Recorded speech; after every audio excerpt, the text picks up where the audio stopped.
الغربة. الغربة من الغربة فعلا.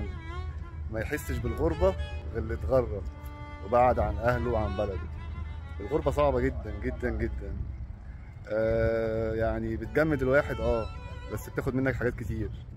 بتاخد منك أولا عمرك، وبتعيش لوحدك في الغربة، تاكل لوحدك، تشرب لوحدك، تخرج لوحدك، تعمل كل حاجة لوحدك. ففعلا تفتقد الأهل والصحاب والأقارب والجيران، تفتقد حاجات كتير. لما بيجي رمضان بتبقى لوحدك، لما بيجي العيد بتبقى لوحدك، لما بتحصل أي مناسبة عند أسرتك أو حبايبك أو أصدقائك برضه بتبقى لوحدك. ففعلا الغربة صعبة، ما يحسش بيها غير فعلا اللي جربها. بس بنقول الحمد لله إن إحنا الحمد لله رب العالمين رجالة، وخرجنا عشان ناكل عيش بره بلدنا، فإحنا بقينا متغربين.